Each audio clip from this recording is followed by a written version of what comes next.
Paz seja convosco. Eu sou o presbítero Calixto. Nós estamos estudando o livro de Mateus e já fizemos alguns vídeos referente ao início do livro de Mateus, início do livro de Lucas, que às vezes uma coisa ali puxa a outra, né?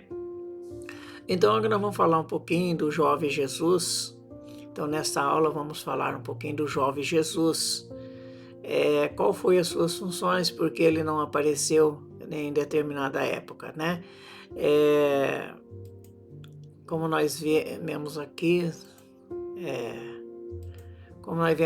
né? Por que o mais novo foi escolhido?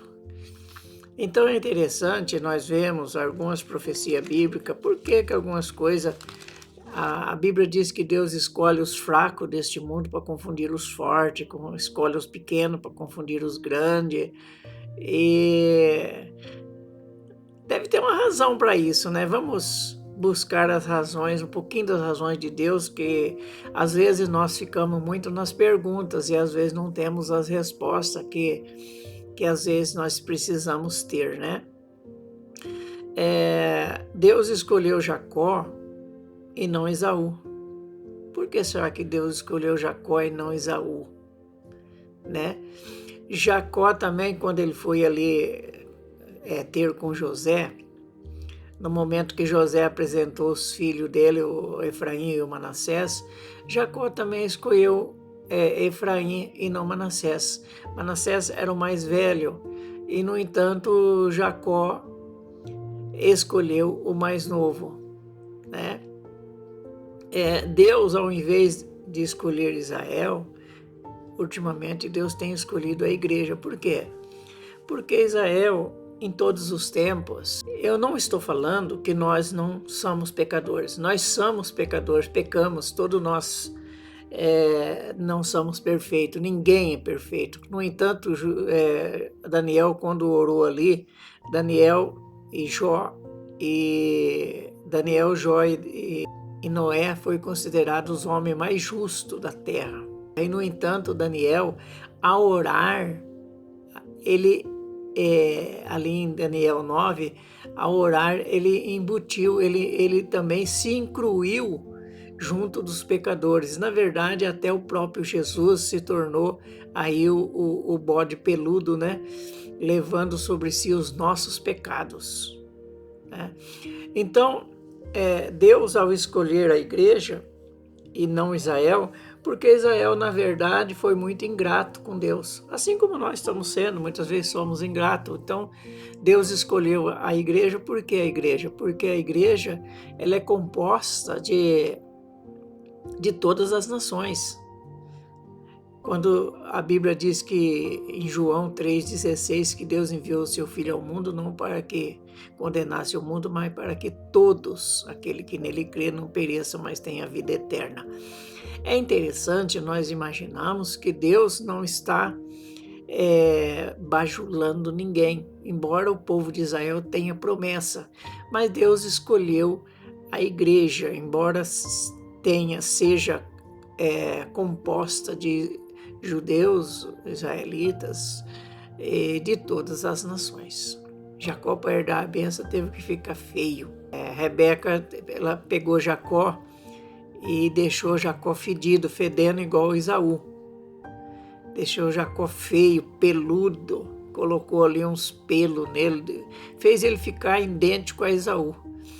Então a gente vê que Jesus também, ele levou os nossos pecados. Jesus foi experimentado em todo tipo de trabalho. Jesus foi um homem que não tinha aparência nenhuma. Então Jesus sofreu as consequências para ser um escolhido aí, né? Escolhido do Pai. Então, onde está o erro em tudo isso aí? Deus escolheu o segundo Adão, ou seja, escolheu Jesus. Porque o primeiro Adão, que foi Adão, em pleno paraíso, ele errou, pecou. Em pleno paraíso, ele não valorizou os feitos de Deus, em pleno paraíso. E Jesus foi ao contrário. Jesus, no deserto, não falhou Então, a gente vê que Jesus, ele é o segundo Adão. Por isso que Deus escolheu Jesus, porque Jesus, ele foi um homem perfeito. Jesus foi o homem perfeito, por isso foi escolhido de Deus, tá? Por ser o homem perfeito, ele foi escolhido de Deus. A Bíblia diz que João, nós vamos falar aqui do jovem Jesus, né? Então João foi o precursor de Jesus. Ele era 6 meses mais velho e ele era também sacerdote. E nós vamos estar lendo algumas coisas a respeito disso, tá? Mateus 3:1. Naqueles dias apareceu João, claro, o João Batista, né? Pregando no deserto da Judéia. Notou que tanto João quanto Jesus iniciou a sua carreira no deserto. Por que João estava no deserto? Aqui daria para nós fazer um estudo inteiro a respeito de João. Mas nós vamos estar falando um pouquinho num vídeo, um pouquinho no outro, né? A gente vê que João, o fato de João começar o seu ministério no deserto é porque João, ele era filho de um sacerdote. João também era sacerdote. Deveria de fazer ali o seu ministério dentro do templo, porque era direito dele. De repente, eu não sei dizer, mas de repente João deveria de ser até sumo sacerdote e não apenas sacerdote, tá? Porque eu acho que de repente Zacarias, que eu sei, a Bíblia não diz que ele era sumo sacerdote, mas ele era sacerdote. Então em Marcos 1:4 está escrito assim: assim apareceu João o Batista no deserto pregando o batismo do arrependimento para remissão dos pecados. Então, João pregava o batismo do arrependimento. E o próprio batismo do arrependimento, que João pregava também, ele pregava para a remissão dos pecados. Uma vez que as pessoas aceitassem, porque, meus queridos, os homens não têm muito o que fazer. Não tem, porque não tem como pagar. A única coisa que ali o judeu guardava os mandamentos, como guarda os mandamentos até hoje. O que eles precisavam era de um registro, de um batismo. Então João pregou o batismo do arrependimento. Não era simplesmente entrar na água e se molhar, mas era se arrepender. Então era arrepender dos pecados. Uma vez arrependendo dos pecados, então João estava pregando o arrependimento e também estava pregando a chegada de um Cordeiro de Deus que tira pecado do mundo. Já ele estava consciente de que o Messias estava chegando. Pode ser que ele ainda não tivesse tanto conhecimento quem era o Messias, mas uma vez que Isabel, quando ela estava grávida de João, Isabel já sabia quem era Jesus, provavelmente Elizabeth, conforme queiram, né? Já tinha contado para João: olha, o seu primo, ele é o Messias, ele é o Filho do Altíssimo, ele é. Então João já sabia. João falou dos erros e da saída dos erros. João falou então da saída dos erros. Falou: vocês estão fazendo muitas coisas erradas. Quem vos ensinou a fugir da ira futura? Né? Vocês pensam que vocês estão aí por cima, vocês sabem tudo, que vocês, doutores da lei, aí os seus sacerdotes, vocês pensam que vocês são maiorais, que vocês estão por cima, que vocês são os manda-chuvas. Vocês pensam isso, mas saibam que existe erro entre vocês têm que se consertar. E a única forma de sair dos erros, a única forma de sair é vocês arrependendo dos vossos pecados e aceitando o Messias que está aí, porque o Messias veio para ser o rei, para restaurar Israel, para restaurar o mundo. Por outro lado, o povo judeu estava subjugado por Roma e precisava de um libertador. É o mesmo caso ali no Egito, né? O povo estava ali subjugado por Faraó como escravo, né? E agora, não só lá, né? O povo estava como escravo, mas agora também estava, de uma certa forma, estava também como escravo de Roma. Ah, mas Roma não escraviza, ninguém escraviza. Nós somos escravos do sistema até hoje. Vê que hoje nós, por exemplo, trabalhamos e quase 50% daquilo que nós ganhamos, nós passamos para o sistema. Tudo que você compra, tudo que você vende, tudo que você faz, você está pagando um alto preço em impostos, né?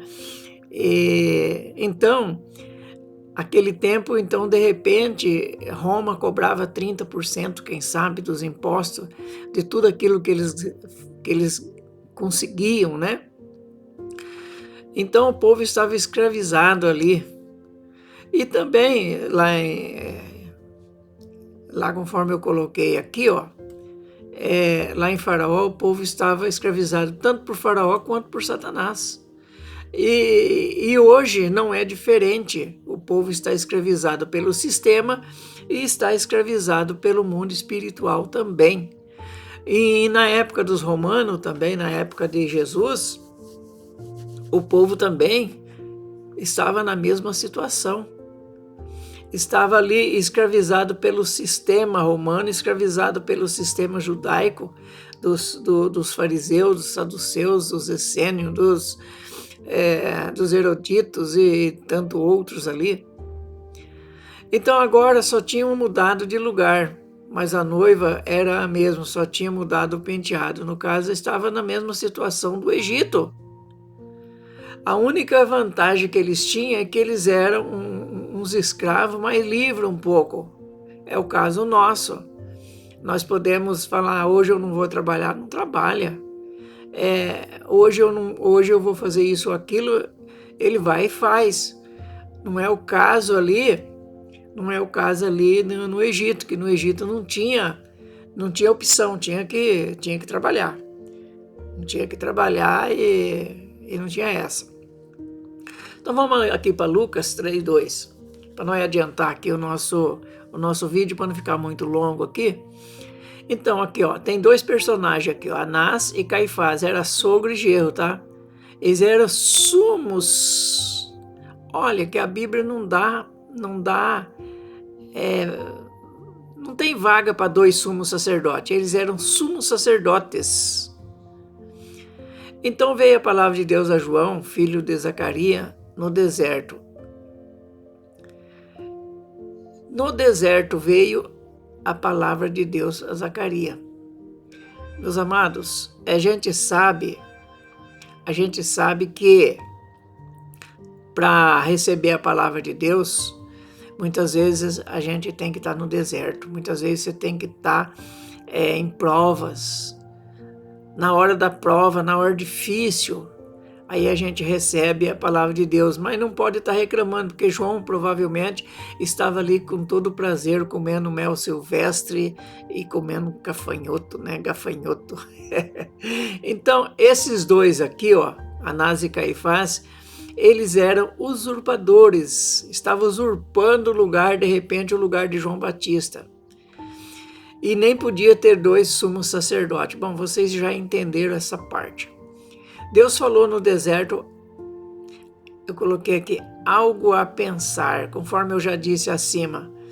O fato de Deus ter falado no deserto com João, ter falado no deserto com Jesus, ter falado no deserto com Moisés, com tantos outros, Deus também, muitas vezes, ele vai falar com nós na hora das provas, nas horas difíceis. Até porque quando nós estamos bem, quando nós estamos tudo bem, belezinha, aproveita, deixa seu joinha aí, se inscreve, se você não se inscreveu, se inscreve aí, tá bom? Aciona o sininho também. Então, quando nós estamos no deserto, a gente está em prova, está difícil, mas quando a gente está tudo belezinha, está tudo bom, a gente até esquece. Parece que você vai orar, você não tem muitas palavras para falar com Deus. As coisas ficam muito mais difíceis, né? Para a gente ter uma comunicação com Deus. Pode ver, também vamos mais longe um pouquinho. Você que tem filho, você que tem irmão, você que tem pessoas que dependem de você. Você notou que as pessoas procuram a gente quando elas precisam da gente? É que nem político. Político bate na sua porta quando? Né? Então, depois que eles estão bem, que eles estão ganhando, nadando no dinheiro, ele esquece que você existe. Assim nós também. Quando nós estamos bem, muitas vezes nós esquecemos de Deus. Então, por isso que Deus fala com nós no deserto, porque Deus nunca nos esquece. Nos momentos mais difíceis, que nem aquela música lá, né? Rasto na areia, né? Momento mais difícil, você pensa que Deus abandonou você. Deus nunca abandona. Em todos os tempos, Deus está com você. Acontece que no tempo que nós estamos bem, que nós estamos aí, tudo correndo bem, dinheiro no bolso, saúde perfeita, a gente nem percebe que Deus está conosco, nem percebe que Deus está nos cuidando, nos olhando, nos fazendo alguma coisa por nós. Nós nem percebe isso. Nós vamos perceber a hora que as coisas começam a ficar mais difíceis, nós começamos a passar por provas, aí nós começamos a chorar ao pé do Senhor. Aí é a hora que Deus fala conosco. É por isso que Deus falou com a maioria das pessoas no deserto, nas provas. Este era enviado de Deus, João era enviado de Deus, que bom, né? E muitas vezes nós também somos enviados, muitas vezes nós não vai. Jesus tivera muitos a fazer na sua juventude. Vamos ver o que Jesus fazia na sua juventude. Então a gente vai estar aqui vendo, eu já fiz aí um vídeo aí sobre o menino Jesus, o que Jesus fez durante a sua vida na infância, até os 12 anos pelo menos. A Bíblia dá algum detalhe sobre a vida de Jesus. Eu fiz esse vídeo aí, tá? Veja aí o vídeo anterior a esse. Jesus só pode iniciar o seu ministério aos 30 anos. Por que será que Jesus iniciou o seu ministério aos 30 anos? Porque ele iria fazer 2 papéis, o de sacerdote e o de reis. Jesus ele iria fazer 2 papéis, e para cumprir esse papel de sumo sacerdote, para cumprir o papel de rei, qualquer coisa, teria que ter 30 anos de vida. Só que Jesus não esperou os 30 anos, não. Algum pouquinho antes, alguns meses antes, Jesus já iniciou a sua jornada ali no trabalho, se procurou estar batizando, estar se preparando. E muitas vezes nós esperamos o tempo passar. Nós esperamos o tempo passar para nós nos preparar, mas nós temos que estar preparados hoje. A Bíblia diz em 1 Tessalonicenses, capítulo 5, versículo 4, que nós temos que estar preparados para que aquele dia não nos surpreenda, não nos pegue de surpresa, tá? Para que nós não sejamos surpreendidos. Então, em Números, capítulo 4, versículo 30, diz que da idade igual ou superior a 30 anos e até os 50 anos, a eles contarás e todos entrarão no serviço para fazer a obra do tabernáculo da congregação. Então, já era pela lei que eles tinham que ter no mínimo 30 anos para poder assumir o papel no templo, né?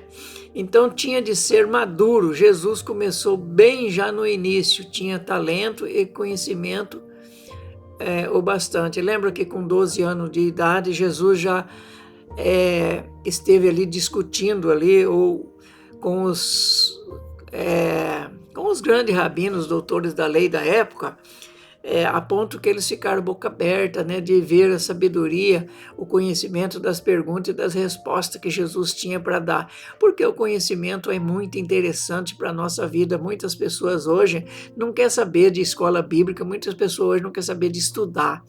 A maioria das pessoas quer só saber de ouvir hino, blá, blá, blá, e conversa fiada,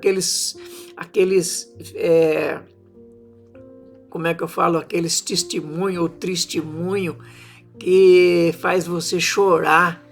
Mas muitas vezes nós temos que chorar, nós temos que buscar conhecimento e buscar o poder de Deus, porque a Bíblia diz, Jesus diz que nós errais muitas vezes não conhecendo as Escrituras e o poder de Deus. Então é necessário nós conhecer o poder de Deus, nós conhecer o que é que Deus quer para a nossa vida. Não é chorando, não é jejuando, passando fome, tantas outras coisas que Deus vai estar do nosso lado, mas sim obedecendo, refrigindo sim a nossa alma. Claro que o jejum vale muito, a oração também, falar com Deus é necessário.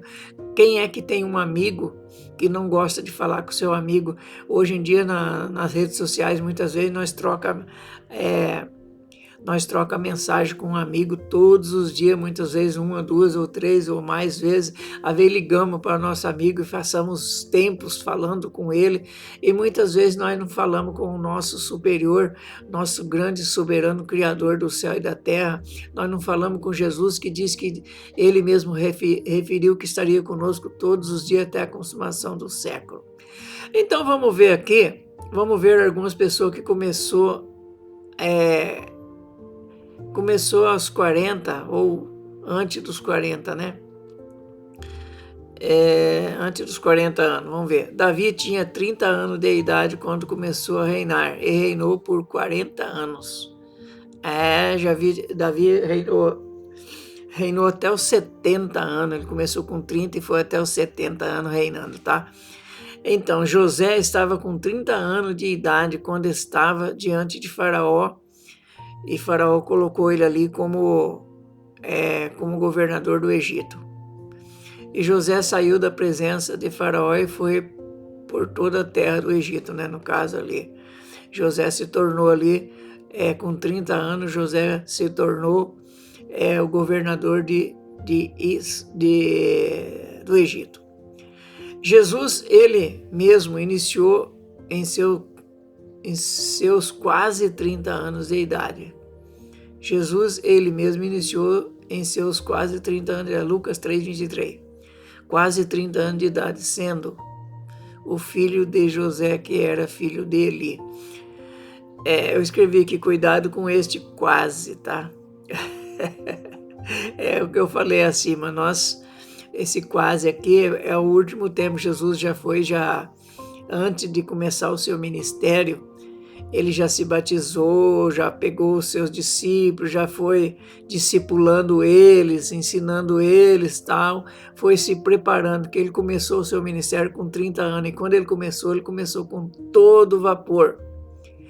Veja como foi a vida do menino e do jovem Jesus, além dos trabalhos, porque Jesus trabalhava muito, conforme eu coloquei no vídeo anterior aí, sobre o menino Jesus, né? Então, na época de Jesus, as escolas judaicas eram chamadas de sinagoga. Tinha o templo, onde fazia-se as festas, fazia as grandes comemorações, e quase todas as cidades tinham uma sinagoga, uma escola para se aprender ali a respeito da Torá. Então, nessas escolas, sinagoga servia como centro de educação e estudo da Torá. Sinagoga é um lugar de culto, mas também um espaço de aprendizagem, onde se ensinava a Torá e outros textos religiosos. Além disso, havia outras escolas, como a Beit Saib, né? Não sei se falar esse nome, que significa casa do livro. Essa escola, Beit Saib, esta era a escola primária, onde a criança aprendia a ler e escrever e estudar a Torá. Era uma escola assim, tipo primária, para criança aí até os seus 8 anos, por aí. Essa escola era mais avançada quando você estudava a Torá e outras tradições judaicas, muitas vezes associada a mestre ou rabinos. Depois que terminava esse tipo de escola, depois tinha a escola rabínica. Eu não sei falar aqui, Yashiva. Escola mais avançada, essa escola que era uma escola mais avançada.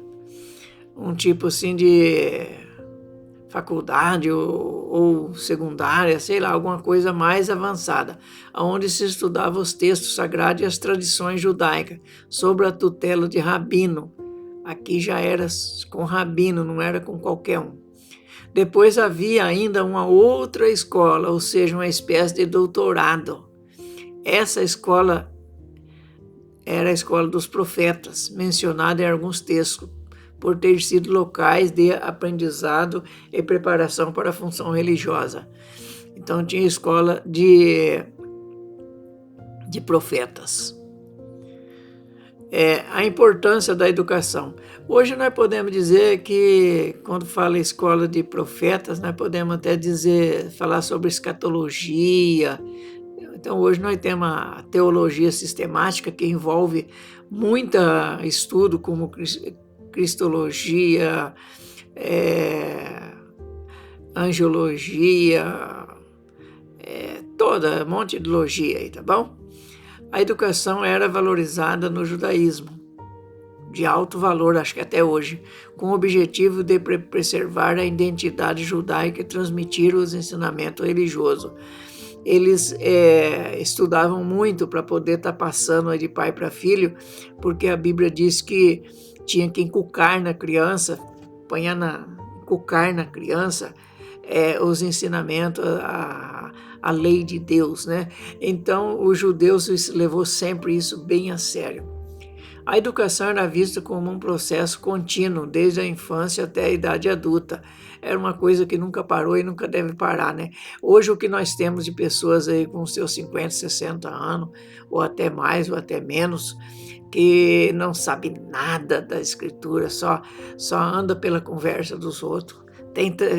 Tem tradição trazido de avós, tradições trazido de certos pastores que não sabem nada, não aprenderam nada, e vem aí trazendo costume de filósofos que não tinha nada a ver com o povo de Deus, filósofos até mundano, e tanto outros, tá?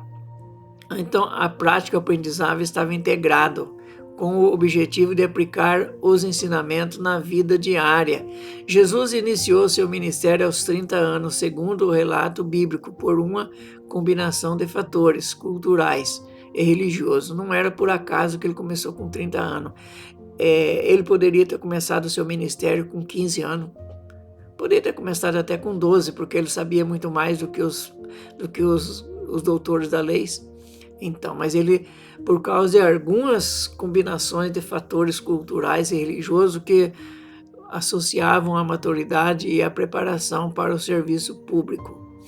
Então, essa idade era considerada um marco na vida de um homem judeu, indicando que ele já havia atingido a maturidade necessária para liderar e ensinar.